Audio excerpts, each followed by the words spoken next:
نبی کریم صلی اللہ تعالیٰ علیہ وسلم نے فرمایا کہ اپنے بھائی کے مددگار بن جاؤ، چاہے وہ ظالم ہو یا مظلوم ہو۔ فوری طور پر انسانی ذہن میں سوال اٹھتا ہے کہ یا رسول اللہ صلی اللہ تعالیٰ علیہ وسلم، یہ مظلوم کی مدد تو سمجھ میں آتی ہے، ظالم کی مدد کیسے کریں؟ تو اللہ کے حبیب علیہ الصلوۃ والسلام دیکھیں کتنا نفسیات کے قریب، کتنا آسان کر کے، کتنا انسانی سطح جس کو بڑی جلدی قبول کرے، اس طرح حضور نصیحت فرماتے، یا رسول اللہ صلی اللہ تعالیٰ علیہ وسلم یہ بھلا ظالم کی مدد کیسے کریں؟ تو حضور نے فرمایا اسے ظلم کرنے سے روک دو، یہی تمہاری اس کے لیے مدد ہے۔ تم اسے سمجھاؤ کہ یہ بات غلط ہے، تم اسے کہو کہ تم زیادتی پر ہو، تم اسے کہو کہ تم غلط بات پہ اڑ گئے، تم اسے سمجھاؤ کہ جس رستے کے تم مسافر بنے ہو یہ رستہ ٹھیک نہیں ہے، یہ تمہاری مدد ہوگی اس کے لیے۔ تم اپنے دوست کو، بھائی کو، عزیز کو، رشتہ دار کو قائل کرو کہ وہ غلط کام نہ کرے، یہ تمہاری مدد ہے اس کے لیے۔ تم مددگار بن گئے اپنے اس بھائی کے۔ اچھے لوگوں کی صحبت، اچھے لوگوں کے پاس اٹھنا بیٹھنا۔ آج کل اس کا ترجمہ اور بھی کیا جا سکتا ہے کہ اچھے لوگوں کو سننا، اچھے لوگوں کی بات پر توجہ دینا۔ ہمارا نا ایک مزاج ہے ذائقہ بدلنے کا، یعنی یہ طبیعت بڑی انوکھی ہے لوگوں کی، کہتے ہیں یہ تو بات روز سنتے ہیں، کوئی انوکھی بات نہ سنیں، اس چہرے کو تو روز دیکھتے ہیں، کوئی انوکھا چہرہ نہ دیکھیں۔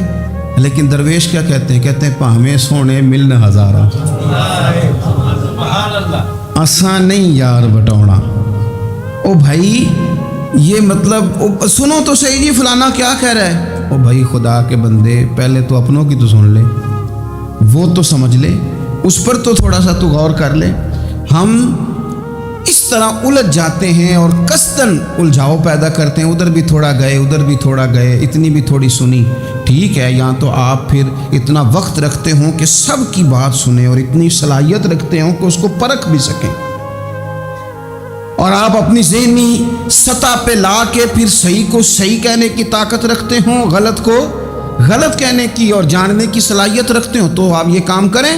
لیکن اگر ایسا نہیں ہے تو پھر تو آپ اثر قبول کریں گے، پھر تو معاملات اور طرح کے ہو جائیں گے۔ اس لیے کوشش کریں کہ صالحین کی سنگت، نبی پاک صلی اللہ تعالیٰ علیہ وسلم نے فرمایا، میرا خیال ہے اس عنوان پر اس سے زیادہ قیمتی بات نہیں ہو سکتی۔ اللہ کے حبیب علیہ الصلوۃ والسلام نے فرمایا کہ انسان اپنے دوستوں کے دین پہ ہوتا ہے۔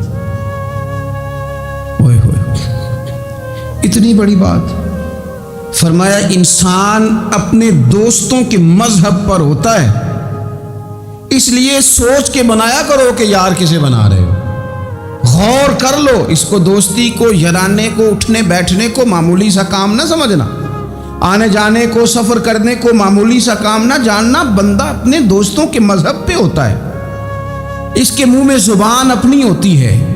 اکثر لوگ ایسے ہوتے ہیں ان کے منہوں میں زبان اپنی ہوتی ہے، لفظ اپنے نہیں ہوتے، جملے کسی اور کے بول رہے ہوتے ہیں۔ اس کا مطلب یہ ہوتا ہے کہ وہ سارا اثر قبول کر چکے ہیں کہ جو انہیں یا تو راہ حق پہ لے گیا ہے، اور اگر جس کا وہ اثر لے رہے تھے بندہ غلط تھا تو وہ انہیں غلط ترک پہ لے گیا ہے۔ ایک بات خواجہ حسن بصری کی، اللہ اکبر، صحیح لوگ چل رہے ہوتے ہیں، کسی درویش کے عقیدت مند ہوتے ہیں، تربیت پا رہے ہوتے ہیں، رستہ صحیح چل رہا ہوتا ہے، لیکن وہ مطلب فٹافٹ ایک کوئی شخص بیچ میں گھستا ہے اور آ کے کہتا ہو نہیں میں تجھے بتاتا ہوں معاملہ تو کچھ اور ہے۔ وہ بالکل سڑک پہ صحیح چل رہے ہیں۔ اب انہوں نے غلطی کیا کی، انہوں نے ہر چمکنے والی چیز کو سونا سمجھ لیا، انہوں نے ہر اجلی چیز کو طیب جان لیا۔ حضرت خواجہ حسن بصری فرماتے ہیں بروں کی صحبت میں نہ بیٹھنا، بروں کی صحبت تجھے اچھوں سے بدگمان کر دے گی۔ وہ تیرے ذہن میں اچھوں کے بارے میں، حضرت پیر چندن شاہ صاحب رحمۃ اللہ تعالیٰ علیہ آل و مہار شریف والے، حضرت پیر چندن شاہ صاحب رحمۃ اللہ علیہ کے پاس نا ایک نوجوان آیا تو پیار ہو گیا، وہ بیٹھنے لگا، طریقت سیکھنے لگا۔ وہ لوگ بھی بڑے خالص تھے، انہیں مریدوں کی صورت میں طاقت نہیں چاہیے ہوتی تھی، بلکہ انہیں مریدوں کی صورت میں وہ لوگ چاہیے ہوتے تھے جو ان کا پیغام آگے پہنچائیں۔ جو ان سے وہ سیکھیں، جو وہ سکھا کے انہیں دیندار بنانا چاہتے ہیں۔ تو بچہ بیٹھ گیا، حضرت بھی بڑا ہی پیار کرنے لگے، اسے دین سمجھانے لگے۔ تو اس کے والد صاحب پیچھے سے آئے اور آ کے کہنے لگے پتر چل گھر چلیے۔ کہنے لگے جی ابا جی اور میں تے نہیں جانا، میں تے اتھی رہنا ہے۔ کہنے لگا پتر چل میں بڑے پیر ویکھے نے۔ تو بیٹا بیٹھتا تھا نا صحبت میں تو کچھ میٹھی باتیں اور خوبصورت جملے اسے بھی سمجھ میں آ گئے تھے۔ کہنے لگا ابا جی تساں تے بڑے ویکھے نے، تانوں نہیں نہ کسے ویکھیا۔ یہ تیری نظر کا کمال ہے کہ میری زندگی کا سوال ہے، تجھے نہیں نہ کسی نے دیکھا، مجھے تو دیکھ لیا۔ میری مجبوری ہے کہ میں کسی کی نظر میں آ گیا، اور نظر کی جولانیاں نہ پوچھو۔ نظر تو وہ ظالم نظر ہے، اٹھے تو بجلی پناہ مانگے اور گرے تو خانہ خراب کر دے۔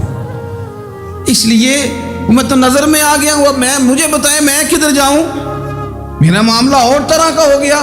تو عزیز دوست آپ یہ دیکھیں کہ آپ کسی صالح بندے کی صحبت میں جا رہے ہیں اور یکدم ایک شخص آیا ہے، اس نے آ کے سارا معاملہ روک دیا۔ بروں کی صحبت اچھوں سے بدگمانی پیدا کرتی۔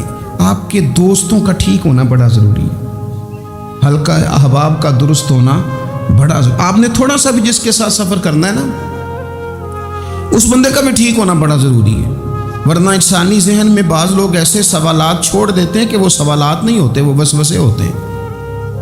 وہ تو ایک جملہ کہہ کے گزر گیا،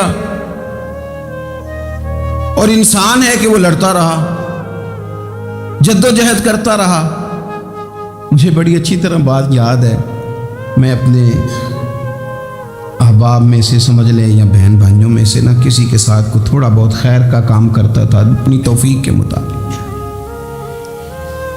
تو ایک دن میں دوبارہ سے اسی سلسلے میں اپنی خدمت کے لیے حاضر ہوا تھا، تو میں واپس لوٹا تو ایک صاحب مجھ سے کہنے لگے کنا کچھ تو سائیں پار چاڑا ہے،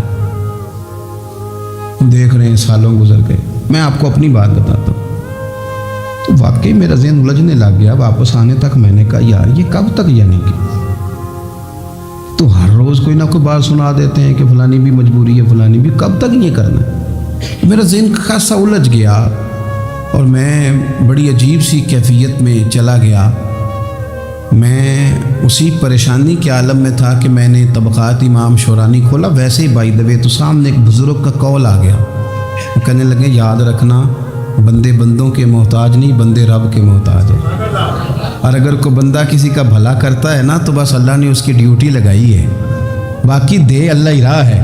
بندے بندوں کے محتاج، اگر کوئی بندہ کسی کو کچھ دیتا بھی ہے تو وہ اللہ کی دی ہوئی ڈیوٹی سر انجام دیتا ہے۔ بندے او ہو میرا تو رو رو کے برا حال ہو گیا۔ اور میں نے کہا تو کیا سوچنے لگ گیا تھا، تو کچھ ہے؟ میں مسکین پرانا خادم، کسے در ملی نہ ٹوئی، تے واصف یار نے نظر جو کیتی تے واصف ہی ہوئی۔ تو پتہ سارا ہے نا سردار نو کیتیاں دا، اے دا پردہ چپایا ہی چلو بھلا ہو سی۔